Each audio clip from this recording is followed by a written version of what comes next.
भगवान शंकर आपको मिल नहीं सकते। पर जिस समय शिव महापुराण की कथा कहती है कि जिस समय व्यक्ति ठान लेता है कि इस पाषाण में, इस पत्थर में, इस लकड़ी में, इस स्थान पर भगवान है, अगर उसने ठान लिया कि यहां भगवान है, तो उस भगवान को भी वहां आकर दर्शन देना ही पड़ता है, भगवान को वहां पहुंचना ही पड़ता है।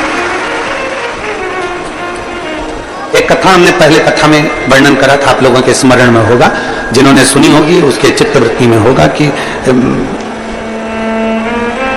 पांडव जब बन गए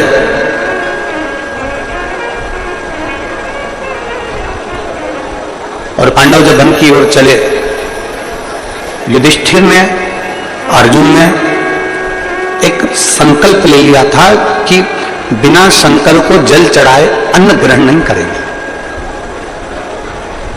शिव को बिना जल चढ़ाए अन्न भाग हम ग्रहण नहीं करेंगे।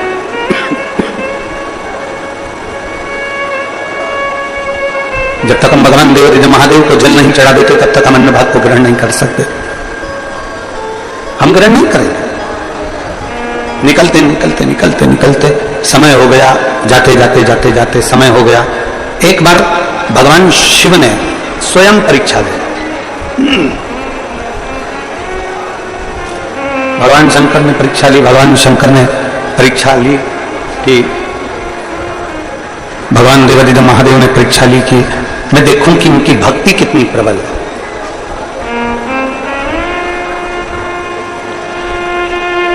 जब युधिष्ठिर अर्जुन जंगल में चले तो जंगल में उनको कहीं शिवलिंग नहीं मिला, कहीं पर नहीं मिला।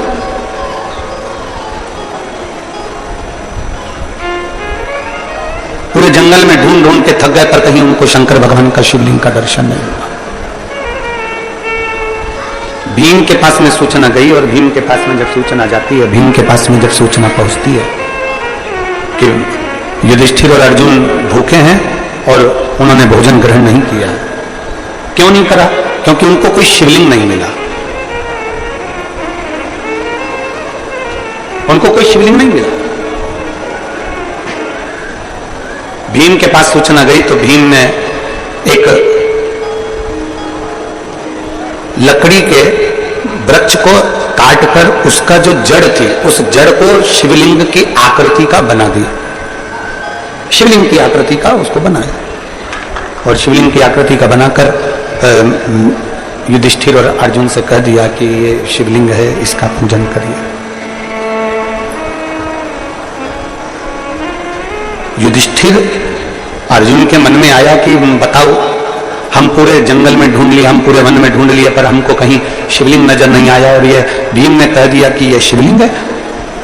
दिल रखकर, भाव रखकर, मन रखकर उन्होंने जल चढ़ा दिया उस लकड़ी की जड़ पर, उसको शिवलिंग मानकर उस पर जल चढ़ा दिया। संकल्प लिया था कि बिना जल चढ़ाए भोजन नहीं करेंगे और जल चढ़ाकर उन्होंने भोजन कर लिया। अब भीम बहुत तेज ठाका लगाकर हंसा। भीम क्यों हंसा? भीम ने कहा कि मैंने तो तुमको पागल बना दिया, वो शिवलिंग है ही नहीं, वो तो लकड़ी को मैंने, पेड़ को काट दिया और उसकी जो जड़ थी, उसी जड़ को मैंने वहीं की वहीं, उस जड़ का मैंने शिवलिंग बना दिया। मैंने तो तुमको पागल बना दिया, वहां शिवलिंग था ही नहीं। भीम खूब हंसा, ठाका लगाकर खूब हंसा। जैसे दुनिया के लोग हंसते हैं ना कि बेलपत्ती चढ़ाने से ऐसा हो सकता है, शहद लगाने से ऐसा हो सकता है, क्या अशोक सुंदरी के स्थान पर चंदन की बिंदी लगाने से यह हो सकता है, शिवजी का पंचामृत स्नान कराने से यह हो सकता है, धतूरा चढ़ाने से यह हो सकता है। जैसे दुनिया हंसती है, हंसा। भीम ने बहुत तेज ठाका लगाकर हंसा, बहुत। अब अर्जुन को गुस्सा आ गया। अर्जुन ने पूछा कि भीम तुम क्यों हंस रहे हो? भीम कहते हैं कि तुम्हें मालूम नहीं है, तुम शंकर के शिवलिंग को पूरे जंगल में ढूंढ लिए, शंकर भगवान के शिवलिंग का पूजन करने के लिए तुमने जल चढ़ाने के लिए पूरे जंगल में ढूंढ लिए और तुम्हें शिवलिंग नहीं मिला, और मैंने एक लकड़ी की जड़ को, ऊपर से पेड़ काट दिया, उसकी जड़ रह गई, उसको मैंने गोल कर दिया और तुमसे कह दिया कि ये शिवलिंग है और तुमने जल चढ़ाकर भोजन कर लिया, तुम्हारा तो नियम टूट गया। खूब हंसा, खूब। जैसे दुनिया हंसती है वैसे भीम हंसे।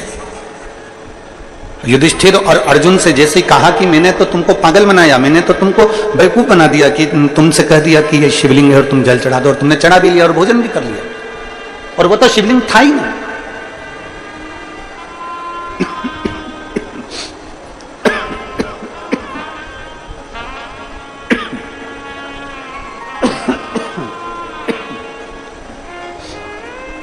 वो तो शिवलिंग था ही नहीं।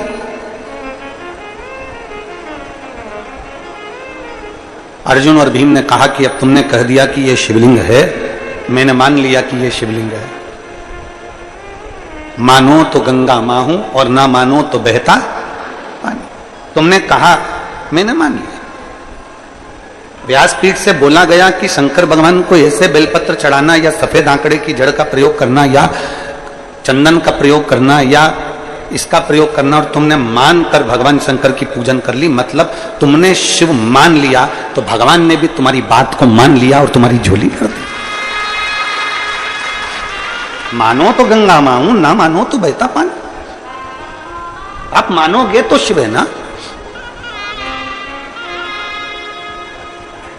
अर्जुन से कहा कि देख लो, मैंने तुमको बेवकूफ बना दिया, शिवलिंग तो था ही नहीं, केवल एक आकृति थी। पेड़ को काट दिया गया, शिवलिंग की आकृति दे दी गई। भीम, तुमने वो रखा था ना पेड़ काटकर? हाँ। तुमने शिवलिंग बनाया था ना पेड़ का? हाँ। अर्जुन ने कहा युधिष्ठिर के सामने कहा, भैया अगर हमने सच्चे दिल से शिवलिंग मानकर अगर उस पर जल चढ़ाया है, सच्चे दिल से अगर हमने शिवलिंग मानकर जल चढ़ाया है, और भीम उसको लकड़ी कह रहा है, भीम उसको वृक्ष की जड़ कह रहा है, हमने सच्चे दिल से अगर जल चढ़ाया है और भीम के लिए वो लकड़ी का गुल्ला है, भीम के लिए वो लकड़ी का गुट्टा है, भीम के लिए वो लकड़ी का जड़ है, तो भीम ने उसको रखा है, तो अगर हमने सच्चे दिल से अगर जल चढ़ाया होगा तो वो शंकर वहीं अजर और अमर के रूप में विराजमान हो जाएगा, नहीं तो हिल जाएगा। भीम में तो हजारों हाथियों का बल है, अगर भीम चाहे तो उठाए। भीम अगर उस लकड़ी के जड़ को उठाकर फेंक देता है तो हम मान लेंगे कि वो लकड़ी का गुट्टा था। भीम अगर सामर्थ्यवान है तो उठाए उस लकड़ी के गुट्टे को। भीम अगर सामर्थ्यवान है तो लकड़ी के बंडल को उठाए और फेंक के बता दे एक बार। भीम ने कहा, मैंने उसको काट कर रखा है, मैं अब भी उठाकर बताता हूं, मैंने काट कर रखा है, मैंने शिवलिंग बनाया था तुम्हारे लिए, और हंस भी भीम रहा। भीम ने कहा, देखो मैं भी उठाकर बताता हूं। भीम गए, शंकर के उस शिवलिंग को उठाने लगे, उठाने लगे, उठता ही नहीं। भीम ने अभी काट कर उसको रखा था और वो उठा ही नहीं, उठा ही नहीं, उठा ही नहीं, उठा ही नहीं। आखिरी में भीम थक गया, भीम थक गया और अर्जुन के पास आकर बोले कि ये लकड़ी का जो मैंने गुट्टा बनाकर रखा था, मैंने एक शिवलिंग बनाकर रखा था, वो तो मुझसे उठता नहीं है। युधिष्ठिर ने कहा, अरे भीम तुम समझते नहीं हो, एक छोटे से पत्थर के टुकड़े पर भी संसार का व्यक्ति, संसार का मनुष्य शिव समझकर अगर जल चढ़ा देता है तो वो शिवलिंग ही बन जाता है, वो शिवलिंग ही बन जाता है। शंकर को ढूंढने के लिए कहीं जाने की जरूरत नहीं है, कंकर में शंकर है।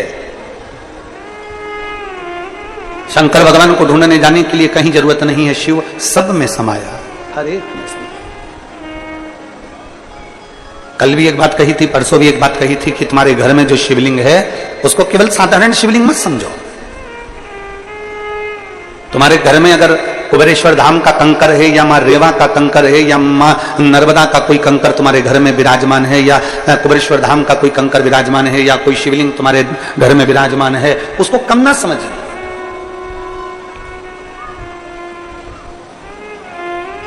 एक बात हम आपसे पूछते हैं, उत्तर दीजिएगा सारे नए रायपुर वाले, गनौद वाले, ध्यान से। तुम्हारा सिर दुखेगा तो तुम सबसे पहले अपने गांव के हॉस्पिटल में जाओगे, शहर के हॉस्पिटल में जाओगे कि सिर दुखा तो सबसे पहले तुम्हारे पास जो दवाई रखी है पहले वो खाओगे? जम के बोलो जरा। पहले हमारे घर में जो दवाई रखी है, हमारे घर में कोई बाम रखा है, कोई विक्स रखा हुआ है, कोई दर्द की गोली रखी है, कोई टेबलेट रखी है, सबसे पहले हम वो दवाई को खाते हैं, सबसे पहले वो दवाई को हम ले लेते हैं। उससे बंद नहीं हुआ तो हम सिर की मालिश करवा लेते हैं, उससे बंद नहीं हुआ हमने बाम लगा लिया, उससे बंद नहीं हुआ हमने कपड़ा बांध लिया, कपड़े से भी बंद नहीं हुआ हमने अपनी नजर उतरवा ली, नजर उतारने से भी बंद नहीं हुआ, 2 दिन हो गए 3 दिन हो गए तो हमने अपने गांव के नजदीक में डॉक्टर को दिखाया, डॉक्टर ने कहा कि सरकारी हॉस्पिटल जाओ, हमने सरकारी हॉस्पिटल दिखाया, हॉस्पिटल वाले ने कहा कि रायपुर जाओ, हमने रायपुर दिखाया, अब हम बड़े हॉस्पिटल में पहुंचे। पहले हमारे पास जो टेबलेट है, पहले हमारे पास जो सामान है, पहले हमने उसको खाकर देखा आराम लगा कि नहीं लगा। थोड़ा बहुत भी अगर हमें आराम लगना चालू हो जाता है तो फिर हम हॉस्पिटल में नहीं जाते, हम डॉक्टर के पास नहीं जाते, 1 घंटे में, 2 घंटे में, 1 दिन में, 2 दिन में हमें आराम लग जाएगा, मेरे पास जो टेबलेट है उससे मुझे आराम लग जाएगा, उससे मुझे आराम मिलेगा। उसी तरह जब तुम्हारी जिंदगी में, संसार में कोई नहीं जन्मा जिसके जीवन में दुख नहीं और कर्म की गति का तो भोग भोगना ही पड़ेगा। गुरु की करनी गुरु भरेगा और चेला की करनी चेला, उड़ जाएगा हंस अकेला। गुरु को भी भोगना है, चेले को भी भोगना है,